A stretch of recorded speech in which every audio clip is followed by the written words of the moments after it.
Flávio. O PERSE foi instituído pela Lei 14.148 do ano passado, né, 2021. Originalmente, ela previa a transação tributária para as empresas do setor de eventos, né? PERSE é uma sigla que significa Programa Emergencial de Recuperação Retomada do Setor de Eventos. Então, previa a transação tributária para empresas desse setor que, por conta das medidas de combate à Covid, se endividaram com dívidas tributárias com o governo federal. Previa também o benefício de alíquota zero para o imposto de renda, contribuição social sobre o lucro e o PIS e a COFINS para essas empresas também. E também uma indenização para empresas que tiveram uma redução de de mais de 50% de faturamento entre 2019 e 2020. Quando ela foi sancionada ano passado pelo governo federal, ela foi sancionada com vetos, né? Então, a parte relativa à alíquota zero e à indenização foi vetada. Passou só a transação tributária, mas esse ano esses vetos foram derrubados, ela foi republicada. Então, a partir de maio desse ano, também passou a valer o benefício da alíquota zero e a indenização. A indenização ainda depende de regulamentação, a gente ainda não sabe muito bem como ela vai ser feita, né? Se vai ser uma devolução em dinheiro, se vai ser um crédito tributário a ser compensado depois, isso daí a gente ainda não tem como saber, porque depende da regulamentação que ainda não veio. Mas a alíquota zero já é plenamente aplicável, mas com, como sempre, algumas questões que ainda precisam ser esclarecidas, que a gente vai entrar mais pra frente. Sim, que a gente vai falar já daqui a pouquinho. E o que é importante que se diga, né, quando a gente trata de PERSE, a gente tem o objetivo de falar o que estabeleceu a legislação, falar de transação tributária e falar das questões mais polêmicas.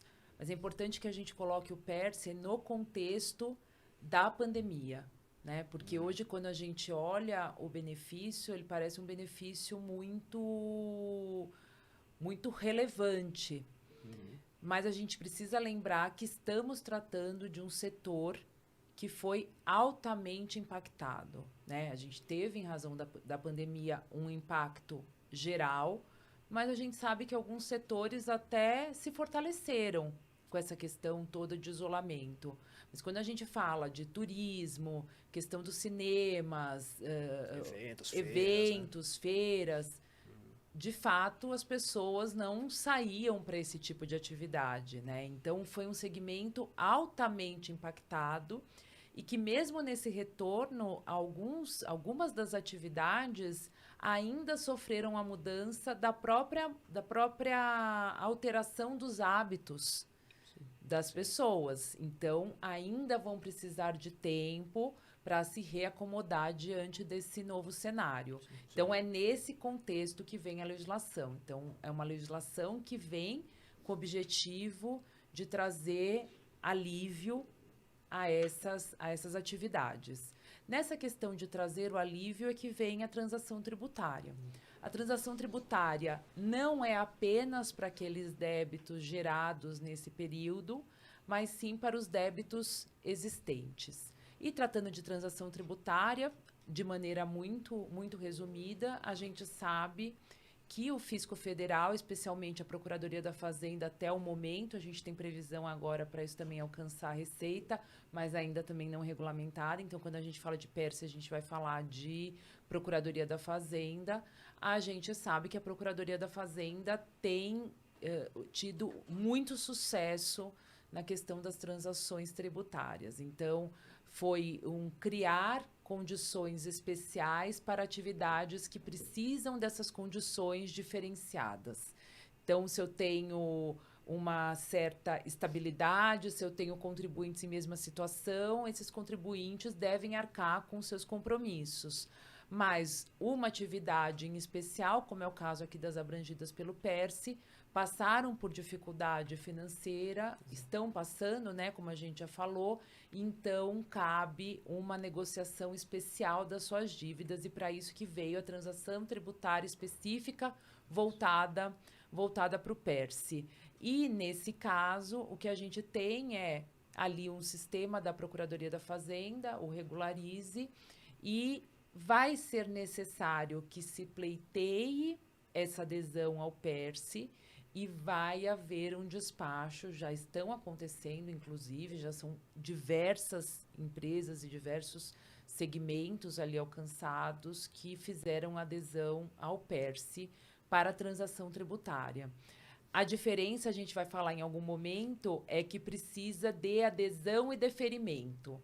E quando a gente fala de instabilidade, adesão e deferimento, até de certa forma, ela é mais confortável.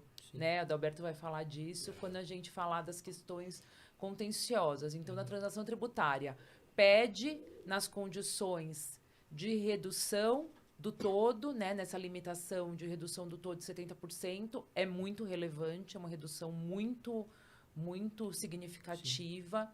E parcelas em até 145 vezes, que também é bastante significativo.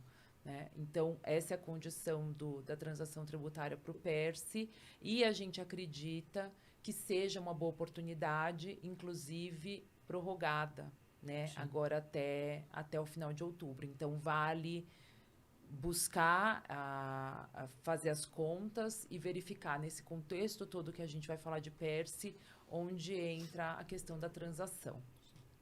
Então, isso resumidamente falando de transação tributária. E agora vamos, de fato, entrar na questão mais que nós estamos aqui para isso. Vamos falar dos pontos polêmicos da legislação. Porque trouxe benefício e porque pode ser um fôlego muito importante para o empresário.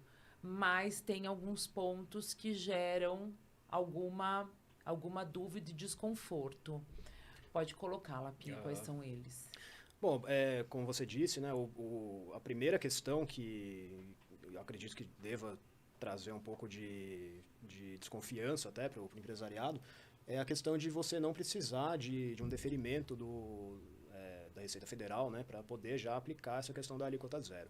O que a lei traz é que simplesmente estão reduzidas a zero as alíquotas do PIS e da COFINS, da CSLL e do IRPJ para as empresas que fizerem jus ao PERSE. E aí que entra o problema, né? Quem pode se utilizar do PERSE? O que a própria lei diz é que ela determina que uma portaria do Ministério da Economia vai disciplinar melhor as atividades e os códigos da CNAE, né, que vão ser elegíveis ao PERSE, mas ela mesma estabelece que as empresas que exerçam direta ou indiretamente algumas atividades